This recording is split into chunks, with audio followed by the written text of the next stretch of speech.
Hey, so I'm doing another update on the system that I just moved over here. Worked out pretty good. My son and I pulled a 12-hour shift to get everything moved out of what's his room now, and moved everything into a shipping container. It's just a 20-foot shipping container that I turned into my solar shed, and it's got these little bays that slide out. It actually had a little desk in them like this one here, but I obviously it's full of my stuff right now, but yeah, they're like little bays that pop out.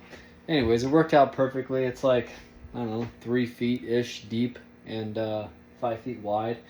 I put in a whole 2x4 wall here just to insulate it a bit more, put some concrete board in, so now the inside of the wall is nice and cool. It's got this mini split, 18K mini split blowing directly on it all day, and it stays nice and cold. See, right now it's set at 74, and you can see up here it's like 74. Well, maybe you can't see, but yeah, it's good. If I wanted it set at 62, it would be 62 degrees. It's cold, but here's the, everything. I got two 15,000 watt quattros. I'm just gonna explain. I did not know these didn't go down to 120 split phase when I bought them. So since I got them, I'm like, okay, well, maybe I can scale up to a 3-phase system one day, and that would be cool. But I don't think I'm even going to do that. I don't know. I ended up getting these transformers nonetheless, and didn't know if this whole thing was going to work. Paralleling the inverters to parallel transformers to get the 120 split phase evenly between these guys. It's working out seamlessly though. I've pushed this system to 25,000 watts of output, and these guys, are sitting around 46 to 50-ish amps of output each. So if I really wanted to, I bet you I could run 2 more of these 15,000 watt quattros and just put 2 per transformer, and have a 200 amp output system. Right now, this system maxed out is only capable of pushing 100 amps at once, but it's going to a 200 amp panel. I got 404040 20 aluminum cable coming into this panel here, and this is like a collection panel. This is functioning as my main panel. So my house panel is a sub panel. This is the main panel, and it is directly following my auto transformers, which are coming in on 2 60 amp breakers, and this houses my neutral ground bond. So after the 2 60 amp breakers for the transformers that are paralleled through the circuit panel here, I have a 70 amp circuit breaker that powers this other sub panel for this shipping container, and there's nothing crazy about that, but this whole thing is wired with all sorts of lights and switches and outlets, and yeah, it's awesome. It came like that, so I didn't have to do any of that. And then I have another 20 amp breaker here, and that is for my EMP shield. So that's a 2-pole 20 amp breaker that is dedicated to my EMP shield.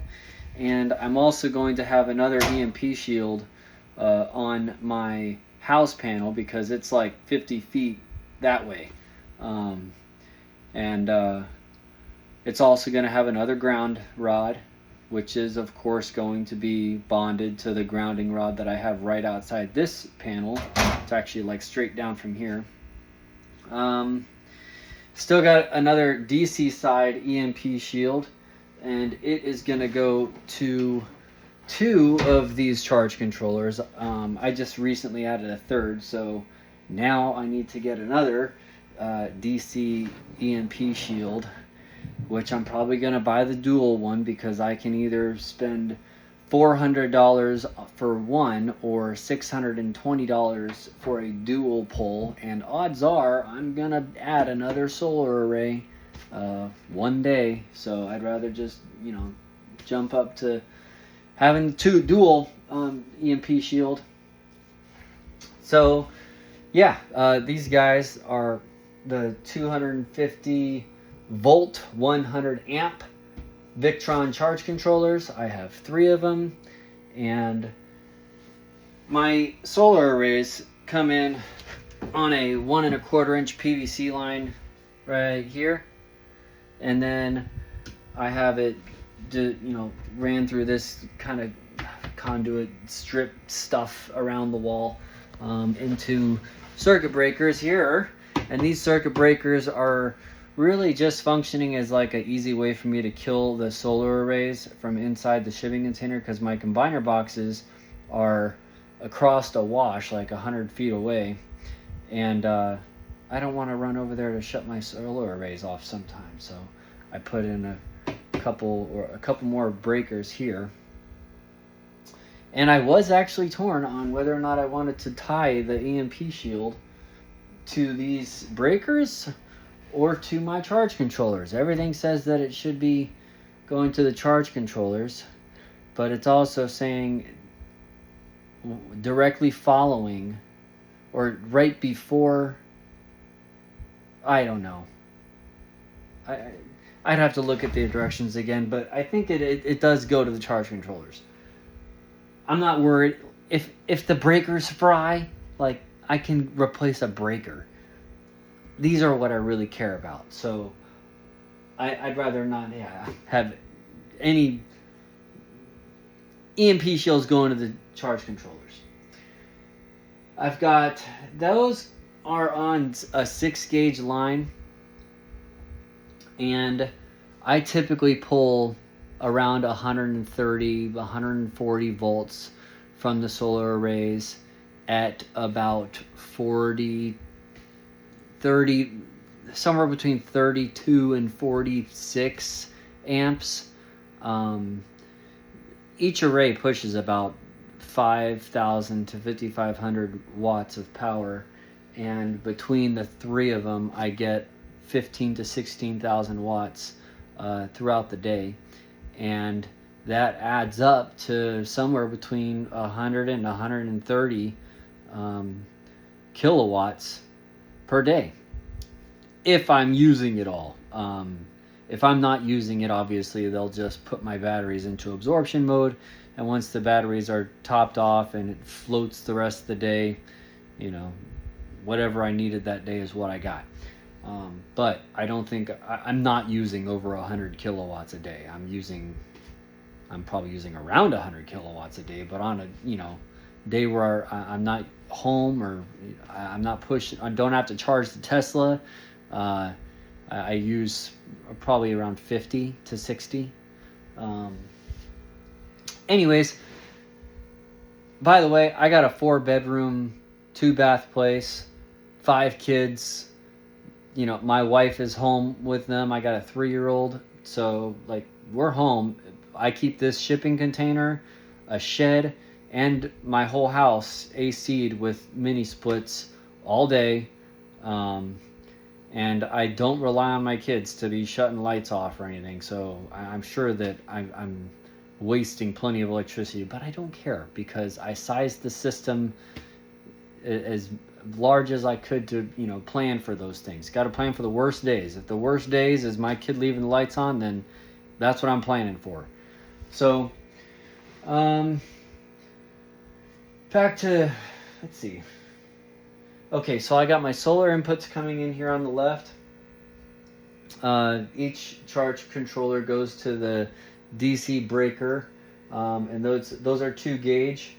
So the 2 gauge comes out of the breaker and into the links distribution center here, ties into the inverter output, which is, I just labeled them that just for the ease of looking at it and knowing exactly what everything goes to, because I don't want to sit there and look at tracing wires to figure out what goes where. If there's an emergency and I'm not thinking straight, I want to look at that label and be like, okay, that's my inverter, this is my solar, like what's what. The label tells me. I don't gotta think harder than I have to in the emergency mode. So yeah, I used 2 1.0s per. I keep saying 1.0. It's 1 aught. I know it's 1 aught. I see 1/0. I say 1.0. 1 aught cable is going to the inverters. 2 sets per inverter. Then it ties into my shunt, my Lynx shunt, and this is just measuring all the power going from to and from the battery. So if I'm pulling the power during the day,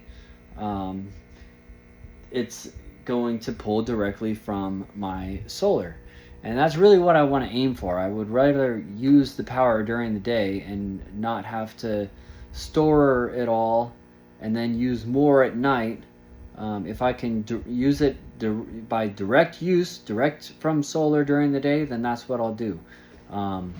Otherwise, I have to store it, and there's a energy loss. I'm not exactly sure what it is, but once it it charges the batteries and then pulls from the batteries, it's just I guess it's not as efficient. So it's better just to use the power as it's being produced, pull from the batteries as least as possible, not as possible. Okay. Then, of course, the battery. I have 2 sets of 4 aught. 2 sets of 4 aught, because in the middle of the night, or not middle of the night, but around 8, 9 o'clock at night, if I have heavy loads going, which right now I don't have a whole lot. It's 8,000. I'm running at 8,464 watts. So with that, I can tell you that my water heater's probably on. The kids are probably showering. Maybe my wife's doing a load of laundry. The dryer runs at 4,000 watts. The water heater runs at 4,000 watts. So, that's typical. Everything's electric. All my appliances are electric. And my car charger runs at 12,000 watts. My Tesla charges at like 11 or 12,000 watts, something like that. So yeah, with that much power draw, it'll pull 400, probably damn near 500 amps from my battery bank, which is totally fine. I can't remember what the max is for the max amperage draw that these inverters will pull, and then just from batteries. But I know that my 2 4-aughts are plenty capable of doing it. I have a 1,588 amp hour 48 volt battery bank, which is roughly 80 kilowatts. I've got 2 of these 314 amp hour batteries that I kind of DIY'd and put on a little rollaway cart, which is fucking awesome. Highly recommend it. It's super easy. I used 1.0 battery cables, 1 aught battery cables, for each battery bank, and I've got 3 battery banks here. I'm probably going to add another one of these cart type ones and just put it in a locker right here or something. But so I got 3 battery banks tied into one of these Lynx guys, and it gets transferred over to this the T-class one, the new one that has the T-class fuses in it, because you need those T-class fuses to protect the short circuit current for a battery bank this large. The A&L fuses aren't going to do it. So use the T-class for that, for the 4-aught. and then it transfers across the way here over to all the rest of my stuff.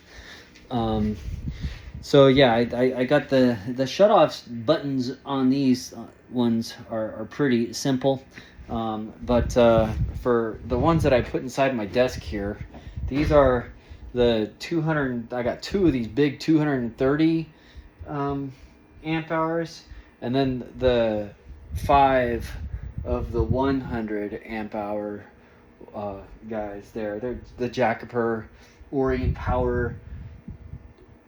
All the cells are made in China, but yeah, that's how they came assembled. This is, you know, when I was jumping right in and needed batteries, I thought 5 100 amp hours were going to be more than enough.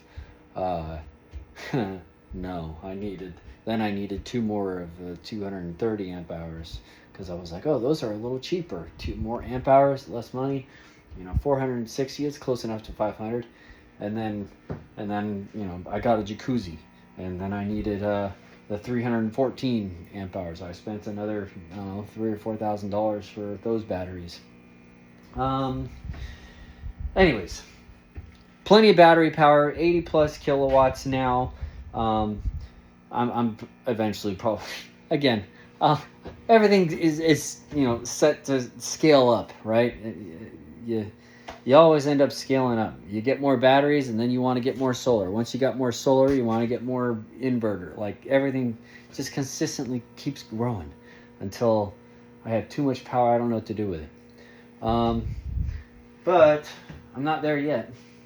I still got to put in plenty of all my grounds. Everything's going to get mechanically grounded. I'm doing research trying to figure out what size mechanical grounds I need. I've got really thick stuff here, and it's a pain in the butt to use. I don't think I need it, but when I think about it, like the manual says I only need a 10 gauge wire, but that is a 100 amp charge controller. So in my mind, I'm thinking I need a ground that can support 100 amps. But that seems excessive. I don't understand. I don't know. Something I'm missing. But yeah, the Servo GX is tied into all of that, you know, fancy stuff. I can monitor everything from my phone and from this monitor here. What else? Oh, I can go over the wires on this guy. So I got what gauge was this? This was 4. I got 4 gauge running from the AC output of the inverters, and that goes to my autotransformers. And that's just a hot line and a neutral line and a ground. The ground is only a 6 gauge cable. And then it spits out into these 6 gauge cables. And it comes out as 2 hots and a neutral. And they're actually closer to 117 volts on line 1 and 123 volts on line 2. Give or take a couple decimal places. Not places. It's like 17.3 or 4 and 123.5 or 6, something like that. Yeah, again, those just get paralleled down here. So again, my line 1 is 117, line 2 is 123, and it's like that on my main panel. It's like that on all my sub panels. All goes off of the transformer outputs there. And I can't really think of anything else that I might have missed. I threw everything in a schematic, which is inside this little folder here. It's close enough to see how everything is configured. Minor changes from this thing, but it's in here for anyone that may need to reference it, along with the manuals of all my Victron equipment, just for reference. Yeah, place is still a mess because it's a work in progress, but that's the update, and I'm happy with it.